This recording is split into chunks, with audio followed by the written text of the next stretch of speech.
Good morning. Government college Deoli के YouTube channel में आपका स्वागत है। मैं आशा नागर आपको गवर्नमेंट कॉलेज देवली में पॉलिटिकल साइंस पढ़ाती हूँ। आज हमारी BA फर्स्ट ईयर की क्लास है, जिसमें पंडित दीनदयाल उपाध्याय हमारा पेपर सेकंड में चल रहा था। पेपर सेकंड का नाम प्रमुख भारतीय राजनीतिक विचारक हैं। ठीक है, आज हम इससे पहले वाले वीडियो में हमने इनके जीवन के बारे में पढ़ा था। आज हम पढ़ेंगे इनके राजनीतिक विचार, यानी कि पंडित दीनदयाल उपाध्याय ने राजनीति के संदर्भ में अपने क्या विचार प्रस्तुत किए थे। तो पंडित दीनदयाल उपाध्याय ने राज्य से संबंधित जो विचार हैं उनका सैद्धांतिक, संस्थागत और प्रक्रियात्मक तीनों ही पक्षों से उनका प्रतिपादन किया है।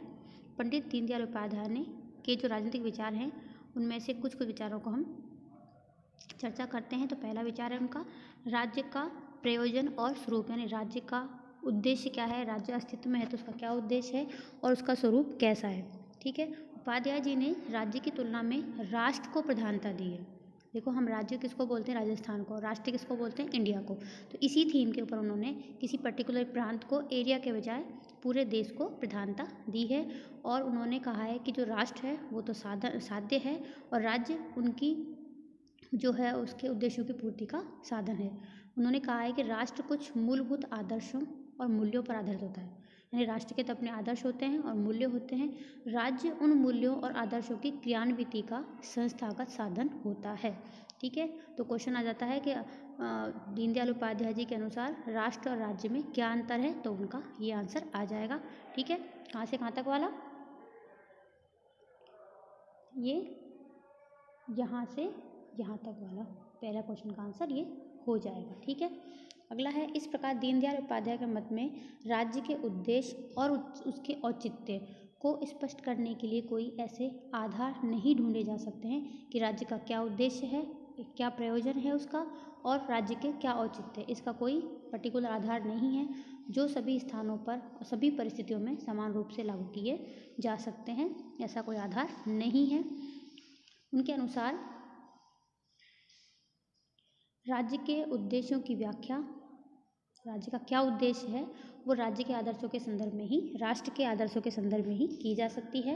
भारत के संदर्भ में धर्म के रूप में परिभाषित मूलभूत सिद्धांतों को ही राज्य के प्रयोजन के रूप में परिभाषित किया जा सकता है। यानी कि भारत के अंदर कद उन्होंने राज्य का क्या उद्देश्य बताया है, धर्म के रूप में परिभाषित मूलभूत सिद्धांत राज्य के उद्देश्य हैं।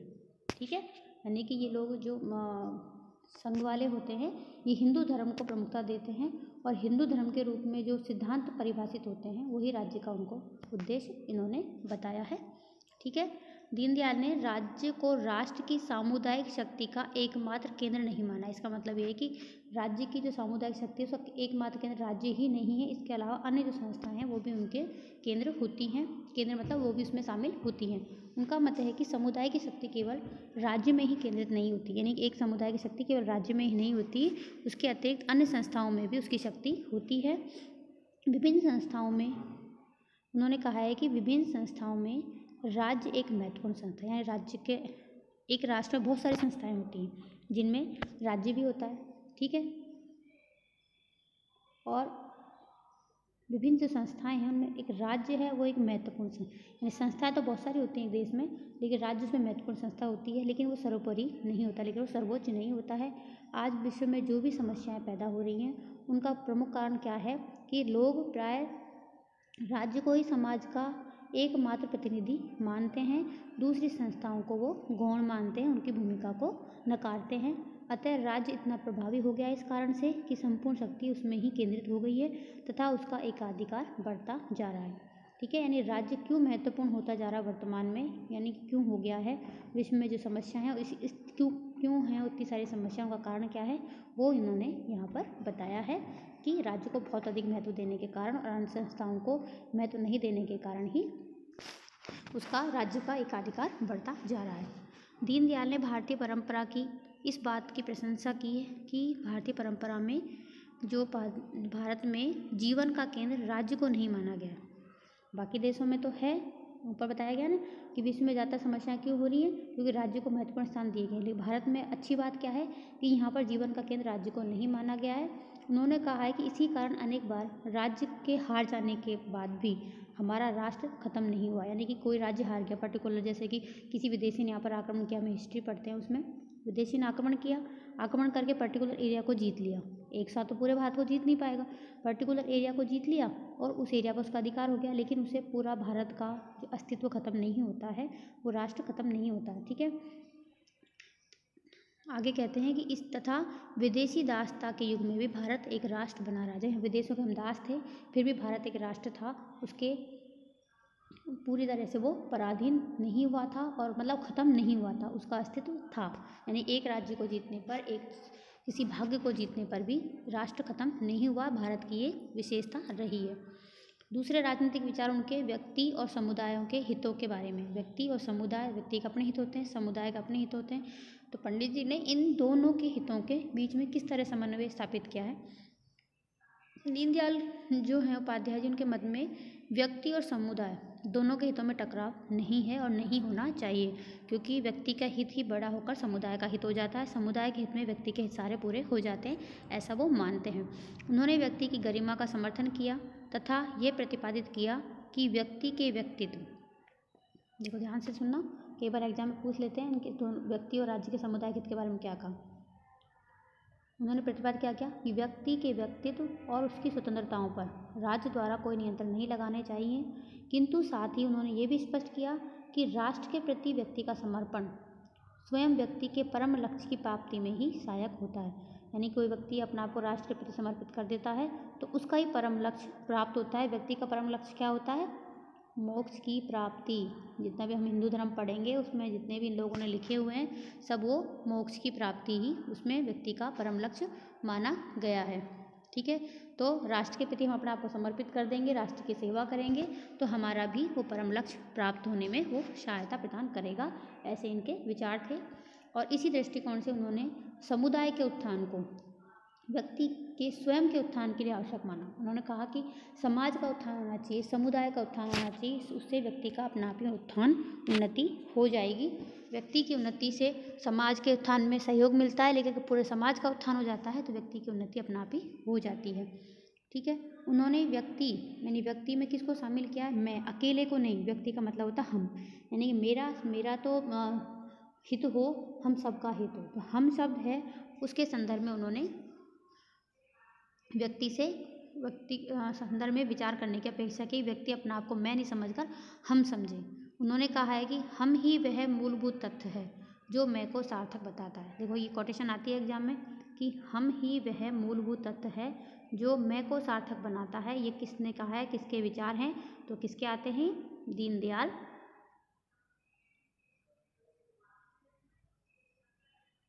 दीनदयाल उपाध्याय के। ठीक है, आर्थिक, नैतिक, आध्यात्मिक सभी प्रकार के विकास इसी तथ्य में निहित हैं। उसी में आगे वो कहते हैं कि व्यक्ति के आर्थिक, धार्मिक, जो नैतिक विकास है वो व्यक्ति के मैं के बजाय हम में ही निहित होते हैं। कोई व्यक्ति मैं से लेकर हम तक नहीं पहुँचे, केवल व्यक्तिगत मोक्ष की आशंका से ही सब कुछ करें। वो केवल अपने बारे में सोचे, दूसरों के बारे में नहीं सोचे, अपने आप को हम वाली कैटेगरी में शामिल नहीं करे और व्यक्तिगत मोक्ष की प्राप्ति के लिए जितना भी सब कुछ करता है, योगाभ्यास करे, जो भी काम करे, उससे उसको मुक्ति नहीं मिलती है। केवल अपने लिए सोचना, अपने लिए काम करने से उसको मुक्ति नहीं मिलती है। मुक्ति इतनी कोई छोटी सी चीज़ नहीं है जो समाज को छोड़कर किसी को एकांत में मिल जाए। यानी किसी व्यक्ति ने जंगल में जाकर भगवान की प्रार्थना कर ली और भगवान को अपने आप को समर्पित कर दिया, उससे मुक्ति नहीं मिलती। ऐसी कोई छोटी चीज़ नहीं है मुक्ति। ऐसे तो हर कोई जंगल में जाकर बैठ जाएगा, भूखा प्यासा है, कोई भी जाके जंगल में बैठकर मुक्ति प्राप्त कर लेगा, लेकिन ऐसा नहीं है। जब तक हम अपने आप को समाज के प्रति समर्पित नहीं करते हैं, मैं करने के बजाय हम उसमें हम शब्द स्वीकार करें, हम ऐसा करेंगे, हम हैं ना, हम साथ हैं, ऐसा। ठीक है, किसी प्रकार की सिद्धि भले ही प्राप्त हो जाए एकांत में बैठकर, लेकिन यह सिद्धि तब तक बेकार है जब तक हम अपने चारों ओर फैल रहे समाज, जो समाज बंधु हैं हमारा चारों तरफ फैला हुआ है, उसको उन्नत करने में कोई भी हम योगदान नहीं देते हैं, तब तक हमें एकांत में मिली सिद्धि भी बेकार सिद्ध होगी। कुछ लोगों की ऐसी गलत धारणा है हमारे यहाँ पर कि समाज अधपतित रहते हुए भी, कि समाज का आधा पतन हो चुका है, आधा पतित है, फिर भी केवल वह अकेले मुक्ति के अधिकारी बन सकते हैं। समाज का पतन हो गया है और अब खुद व्यक्ति अपना खुद का मुक्ति के लिए कुछ काम कर रहा है और वो खुद भी उसमें मुक्त हो जाएगा, ऐसा नहीं है। मुक्ति नाम की कोई व्यक्तिगत चीज़ है ही नहीं। मुक्ति भी एक समष्टिगत है। मुक्ति अकेले व्यक्ति की नहीं होती है। मुक्ति अकेले जैसी मुक्ति नाम की कोई चीज़ नहीं है। मुक्ति में भी सभी शामिल होते हैं। वह समाज मुक्त होगा, ऊंचा उठेगा, उन्नत रहेगा, तभी व्यक्ति को शांति मिल सकती है। ठीक है, यानी समाज अच्छा होगा, उन्नत रहेगा, शांतिपूर्ण रहेगा, तभी किसी व्यक्ति को मुक्ति मिल सकती है। सामुदायिक हितों के लिए व्यक्ति का जो समर्पण है उसको दीनदयाल ने धार्मिक पवित्रता के स्तर पर प्रदान किया है तथा ये घोषित किया है कि राष्ट्र की भक्ति, समाज की भक्ति ही भगवान की भक्ति। यानी पहले हम राष्ट्र के प्रति अपना आप को समर्पित करें, फिर समाज के प्रति अपना आप को समर्पित करने, फिर भगवान के प्रति उससे अपना आप हम समर्पित हो जाएंगे, ऐसा उन्होंने कहा है। तो ये जो कोटेशन है, राष्ट्र भक्ति समाज भक्ति ही भगवान की भक्ति है, ये भी किसने कहा एग्जाम में पूछते हैं। तो ये किसने कहा है? दीनदयाल उपाध्याय। ठीक है, व्यक्ति और समुदाय के बीच एकात्मता और परस्पर पूरकता के विचार को दीनदयाल ने आवश्यक माना। इसका मतलब है कि व्यक्ति और समाज में एका होना चाहिए, वो दोनों एक दूसरे के पूरक रहना चाहिए।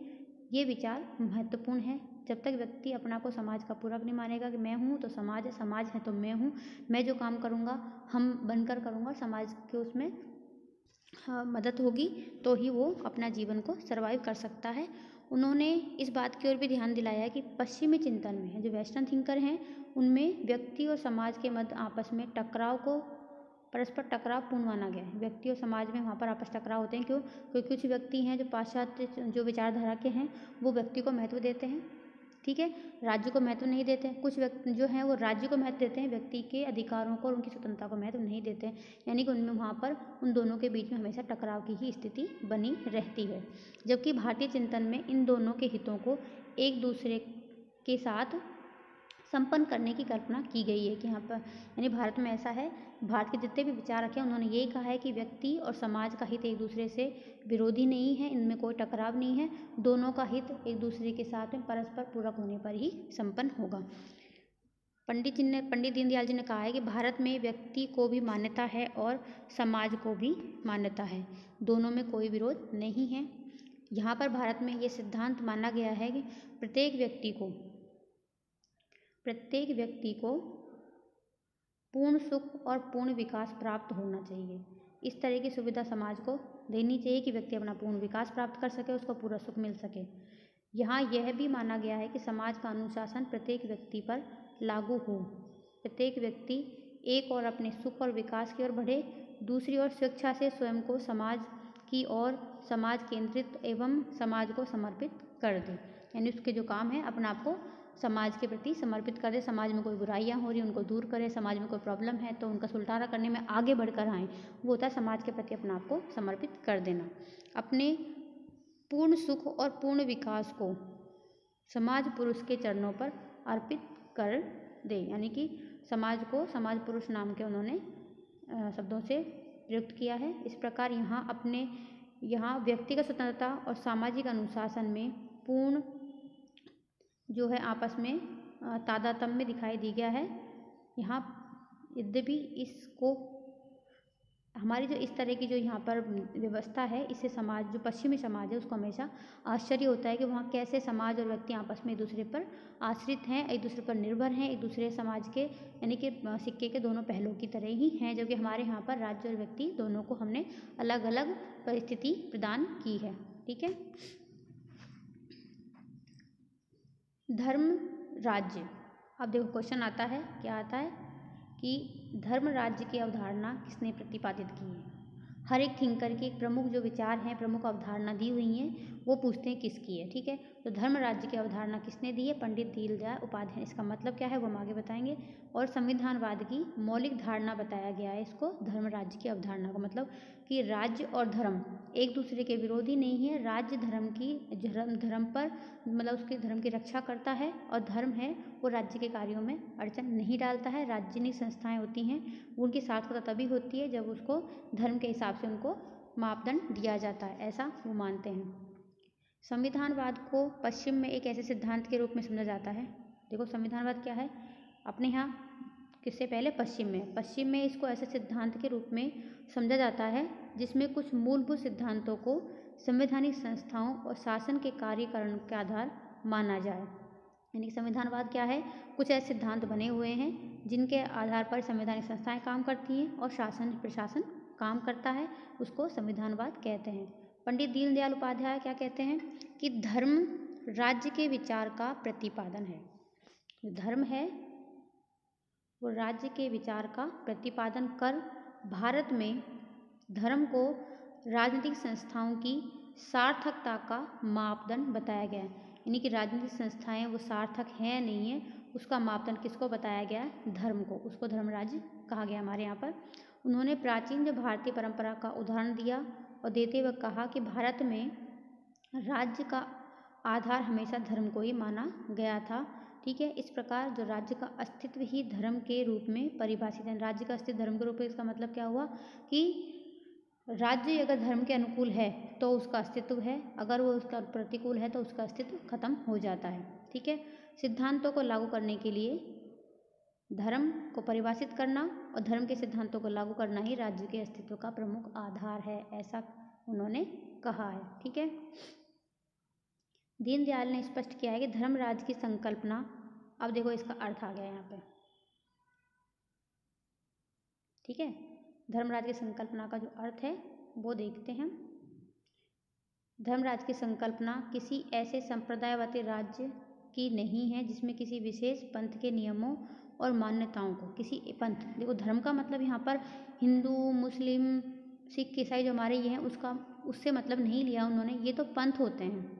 ठीक है, पर्टिकुलर किसी पंथ की जो मान्यताएं हैं उनको राजनीति का आधार नहीं माना है इन्होंने, बल्कि जो धर्म होता है हमारे जो बोलते हैं धार्मिक मान्यताओं का मतलब नैतिक मान्यताओं से हम समझ पाते हैं। धर्म का मतलब सीधा हमें हिंदू मुस्लिम हमारे दिमाग में आता है। जो नैतिक मान्यता है, धर्म जो आचरण है हमारा, अच्छा दयालुपन है, ममता है, भाईचारा है, वो सब धर्म में आती हैं। तो जो राज्य है वो भी इनके अनुसार ही होना चाहिए। ठीक है, तो क्या कहा उन्होंने कि किसी विशेष पंथ के नियमों और मान्यताओं को राजनीतिक व्यवस्था का आधार मान लिया जाए, ऐसा नहीं है। नागरिकों को अपने पंथ और धार्मिक विश्वासों को मानने की स्वतंत्रता नहीं हो, ऐसा जो है वो धर्म राज्य में नहीं होता है, ये उन्होंने कहा है। उन्होंने कहा है कि धर्म अंग्रेजी शब्द के रिलीजन का पर्यायवाची नहीं है। हम इंग्लिश में रिलीजन जिसको बोलते हैं, हिंदी में धर्म जिसको बोलते हैं, उन दोनों में अंतर है। अंग्रेजी में रिलीजन का मतलब पर्टिकुलर एक पंथ संप्रदाय से होता है। हमारे यहाँ धर्म का मतलब हमारे जो नैतिक और शाश्वत मूल्य हैं जो सभी के ऊपर लागू होते हैं, सभी के लिए एक जैसे होते हैं। ईश्वर एक है, हम बोलते हैं ईश्वर एक है, चाहे वो हिंदू हो, मुस्लिम हो, सिख हो, ईसाई, सबका ईश्वर एक है। उस एक ईश्वर के अनुसार हम जो हमारे जो कॉमन कार्य करते हैं, हम हमारी धार्मिक मान्यताओं के अलावा वो सब इसमें ही आते हैं। ठीक है,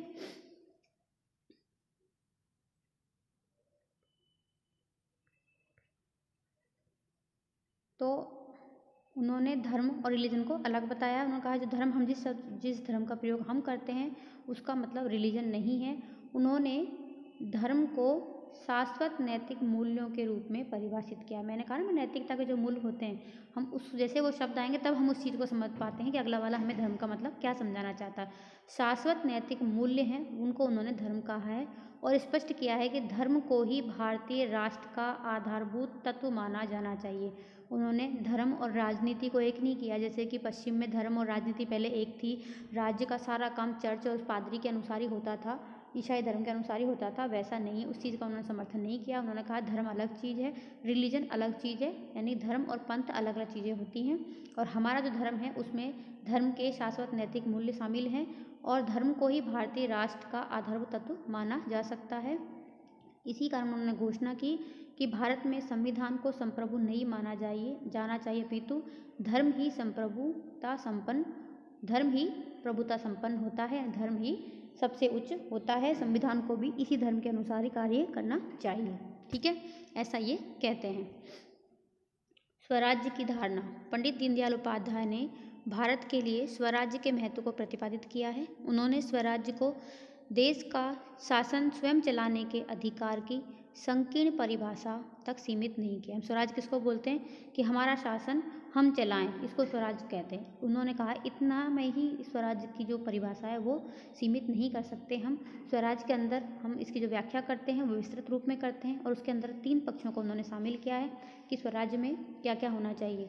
राज्य उन लोगों के द्वारा संचालित हो जो राष्ट्र के अंग हो, यानी कोई विदेश सत्ता द्वारा हमारे देश का संचालन नहीं होना चाहिए, पहला शर्त। ठीक है, राज्य का संचालन है वो राष्ट्रीय हितों के अनुकूल हो, यानी कि हमारे राष्ट्र के हित हो, हमारे राष्ट्र का अहित न हो, इस प्रकार से राष्ट्र का संचालन किया जाना चाहिए। तीसरी बात क्या शामिल की है, राज्य में राष्ट्र के हितों का संरक्षण और संवर्धन करने का सामर्थ्य। जो भी राष्ट्र है, जो भी देश है, जो भी राज्य है, पूरे जो हमारा राष्ट्र है उसके हितों का संरक्षण संवर्धन करने की उसमें सामर्थ्य होनी चाहिए। ठीक है, इस प्रकार राजनीतिक स्वतंत्रता, राष्ट्र हित के प्रति समर्पण और स्वावलंबन दीनदयाल के अनुसार स्वराज्य के आवश्यक तत्व थे। छोटे क्वेश्चन का आंसर है ये। छोटे क्वेश्चन क्या आता है, दीनदयाल के अनुसार स्वराज्य के आवश्यक तत्व क्या हैं, ये तो है क्वेश्चन। और राजनीतिक स्वतंत्रता, राष्ट्र हित के प्रति समर्पण और स्वावलंबन, ये उनका है आंसर कि इन्होंने इनको स्वराज्य के आवश्यक तत्व माना है। ठीक है, और स्वराज्य में क्या क्या शामिल किया है उसमें वो ये चीज़ें आएंगी। स्वराज्य में उन्होंने 3 चीज़ों को शामिल किया है तो वो ये चीज़ें आएंगी। ठीक है, दीनदयाल ने स्वयं की भावना को स्वराज्य के लिए अनिवार्य माना है। स्वयं की भावना को स्वराज्य के लिए अनिवार्य माना है। इस प्रकार सांस्कृतिक अस्मिता का बोध, सांस्कृतिक जो हमारा देश की संस्कृति है, हिंदू संस्कृति जो है उसकी, भारतीय संस्कृति, उसकी जो अस्मिता है, उसकी लाज है, उसका बोध, उसके अनुसार स्वराज्य की पूर्ण शर्त है। यानी जो स्वराज्य जिसको हम बोलते हैं उस स्वराज्य में जो स्व है उसमें अपना खुद की जो सांस्कृतिक हमारी जो धरोहर है उसका बोध होना चाहिए।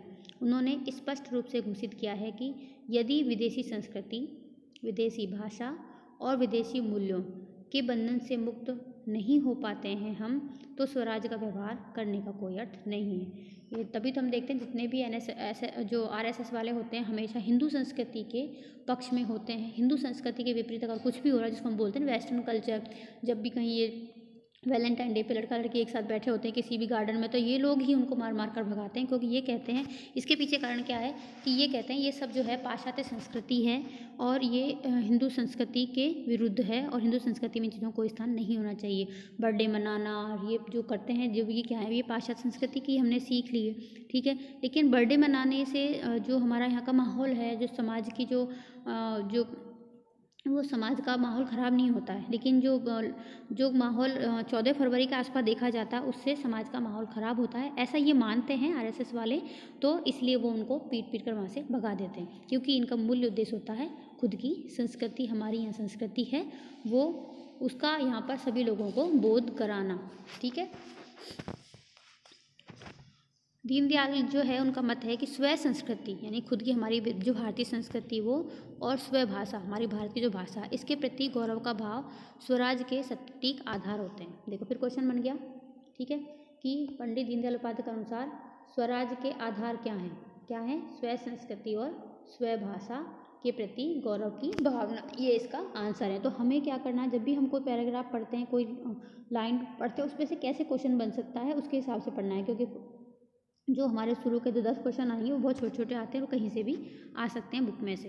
ठीक है, उन्होंने इस बात पर गंभीर चिंता भी प्रकट की है कि राजनीतिक स्वतंत्रता प्राप्त करने के बाद भारतीय जनता इस स्व की भावना को भूल गई है बिल्कुल भी, यानी कि खुद की अपनी जो होती है, जिसको हम केवल अपना बोलते हैं, हमारी संपत्ति, हमारा घर, हमारे बच्चे, हमारे माँ बाप, तो ये हमारे देश के प्रति जो है ना वो भावना को भूल गई है। वो क्या कर हमारे देश की उन्होंने चीज़ों को मतलब इतना विश्वास नहीं करती जितना कि विदेशी चीज़ों पर करने लगी हैं। वो विदेशी वस्तुएं, विदेशी सभ्यता को हम अपनाए, हमने जो रहन सहन, खान पान, सब में हमने विदेशी कल्चर को अपना लिया है और विदेशी विचारधारा हमारे आकर्षण और अनुसरण का केंद्र बन गई है। सोचो ऐसी कंडीशन तो जब दीनदयाल जी थे उस टाइम की उन्होंने देखा, उसके बाद उन्होंने लिखा। अब तो देखो माहौल और भी बहुत ज़्यादा ख़राब हो गया। अब तो हम पूरी तरह से न तो हम भारतीय रहे हैं, नहीं हम विदेशी कल्चर को अपना पाए, हम बीच में लटक जाते हैं। अध कचरा जो दिमाग होता है उस तरह से हमारी संस्कृति भी अध कचरे जैसी इन लोगों ने, मतलब हम ही उसके लिए जिम्मेदार होते हैं, हमने बना दी। हमने बहुत सारी चीज़ें जो है यहाँ की हैं उनको छोड़ा भी नहीं है, विदेशी कल्चर है उसको भी पूरी तरह से नहीं अपनाया। उनको भारतीय थोड़े से मतलब उसको ढंग में ढाल कर ही अपनाया, चाहे रहन सहन हो, चाहे खान पान हो, चाहे कुछ भी हो।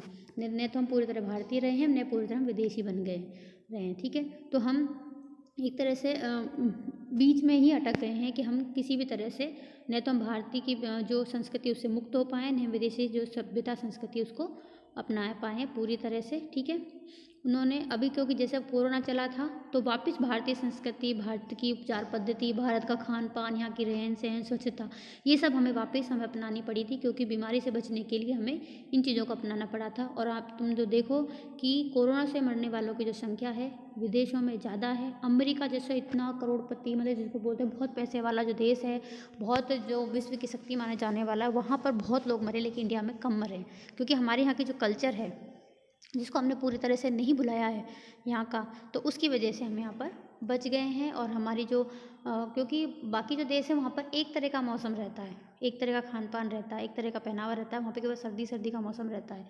हमारे यहाँ पर सब तरह के मौसम होते हैं, सब तरह के खान पान होते हैं, तो हमारी बॉडी का जो इम्यून सिस्टम है उसकी वजह से वो बहुत ही मतलब स्ट्रांग हो गया है। इसी वजह से हम कोरोना में बच पाए हैं।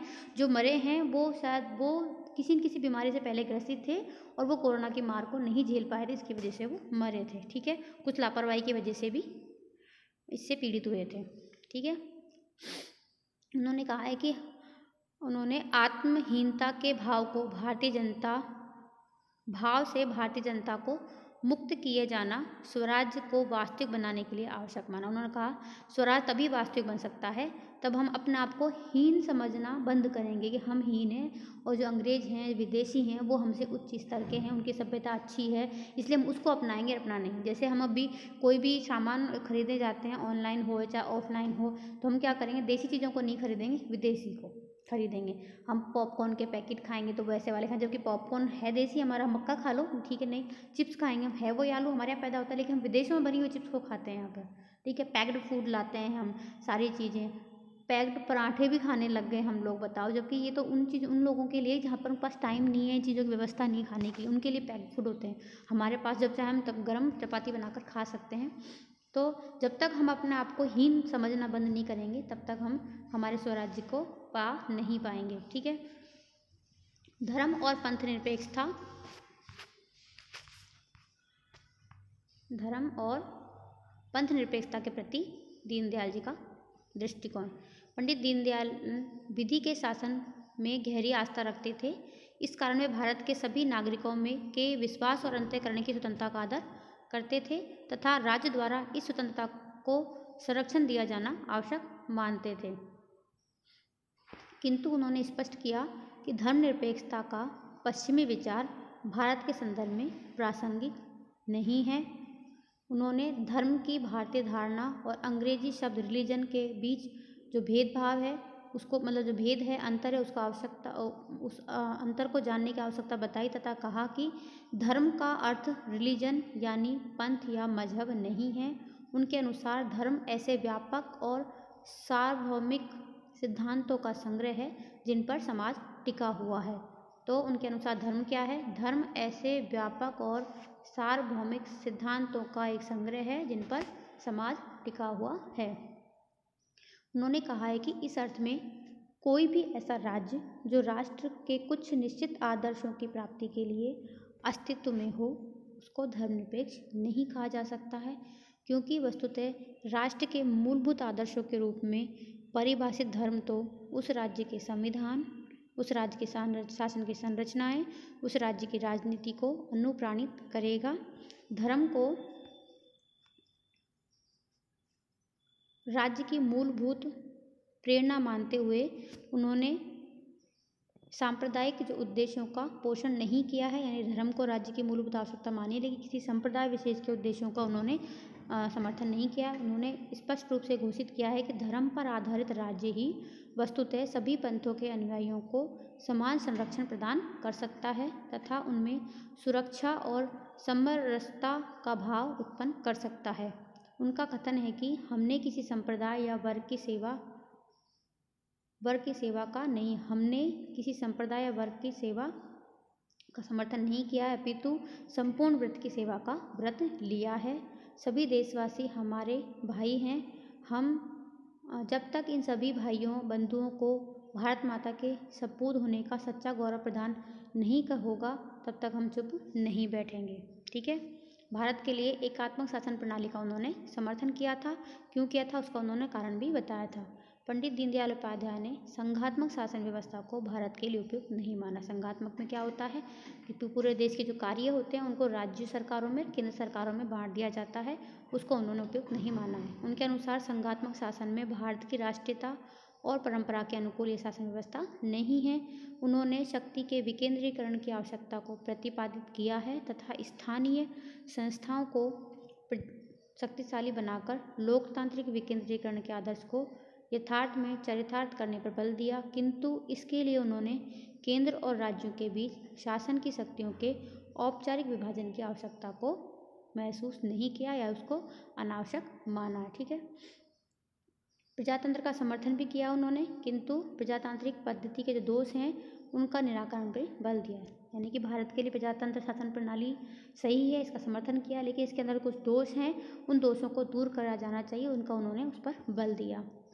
पंडित दीनदयाल उपाध्याय ने शासन की अन्य प्रणालियों की तुलना में प्रजातंत्र की श्रेष्ठता को स्वीकार किया, क्योंकि यह पद्धति जनता को शासन में भागीदारी का अवसर प्रदान करती है। कारण क्या बताया कि ये पद्धति जनता को शासन में भागीदार होने का अवसर प्रदान करती है, किंतु उन्होंने इस बात की आलोचना की है कि व्यवहार में प्रजातंत्र जो पद्धतियां हैं बहुमत के स्थूल नियम का प्रतीक बनकर रह गई। इसका मतलब क्या है कि जब भी चुनाव होते हैं उसमें 100 में से 51 वोट प्राप्त करने वाला जीत जाता है, बहुमत मिलने वाला जीत जाता है। जो बाकी के 49 वोट बचे हैं उनकी पसंद नापसंद उनका कोई महत्व इसमें नहीं होता है, इसलिए ये बहुमत के स्थूल नियम का प्रतीक बन गया है। तो क्वेश्चन आता है एग्जाम में कि प्रजातंत्र को बहुमत के स्थूल नियम किसने कहा है? किसने कहा है हमें याद होना चाहिए। उनमें से प्रजातंत्र की मूल भावना, अर्थात प्रजातंत्र की मूल भावना क्या होती है? जनता के हितों के प्रति समर्पण, या शासन ऐसा हो जो जनता के हितों के प्रति समर्पण हो। उसका वर्तमान में हम देखें तो उन्होंने उस टाइम ही देख लिया था कि बिल्कुल भी लोप हो गया। जनता के हितों कोई नहीं सोचता है। व्यक्ति चुनाव में लड़ते हैं, पैसा कमाने के लिए चुनाव में खड़े होते हैं, जीतने के बाद वो 5 साल तक केवल यही काम करते हैं कि कैसे सरकार से पैसे निकलवाए जाएँ, कैसे उनका अपने हित में प्रयोग किया जाए। जनता के हितों से उनको कोई मतलब नहीं होता है। कुछ ही कार्य जनता के हित में किए जाते हैं, लेकिन जितना सरकार उनके लिए बजट देती है उतना पूरा उनके वहाँ पर प्रयोग नहीं हो पाता है। तो इस कमी को उन्होंने पहचान लिया था और उन्होंने इसलिए प्रजातंत्र का समर्थन किया, लेकिन उसकी कुछ जो कमियां हैं उनको भी गिनाया था। उनका मत है कि शाश्वत धर्म और जनहित के प्रति समर्पित शासन ही वास्तविक प्रजातंत्र माना जा सकता है। उनका कहना है कि सच्चा प्रजातंत्र वही हो सकता है, सच्चा प्रजातंत्र वही हो सकता है जहाँ स्वतंत्रता और धर्म दोनों हों। देखो, धर्म के नाम पे हमेशा कंफ्यूज मत बोला। धर्म का मतलब पंथ नहीं बताया, धर्म का मतलब नैतिक नियम उन्होंने बताया। ठीक है। उन्होंने जनमत के परिष्कार और जन जागृति को ही प्रजातंत्र की सफलता का विश्वसनीय आधार माना है। फिर क्वेश्चन आता है कि पंडित दीनदयाल उपाध्याय ने प्रजातंत्र की सफलता का क्या आधार माना है? जनमत का परिष्कार, जनता का जो मत है उसको महत्व होना चाहिए और जनता की जागृति होनी चाहिए, जनता का हित होना चाहिए। ठीक है। उनके अनुसार प्रजातंत्र तभी सफल हो सकता है जबकि राष्ट्रीय आदर्शों और राष्ट्र के मूल जो उद्देश्य हैं तथा अधिकारों और कर्तव्यों के प्रति जनता जागरूक हो, तो ही वो प्रजातंत्र सफल हो सकता है। और इस उद्देश्य की प्राप्ति के लिए उन्होंने लोक शिक्षण की प्रभावी व्यवस्था को अपनाया जाना आवश्यक माना था। तो आज के लिए इतना ही। धन्यवाद।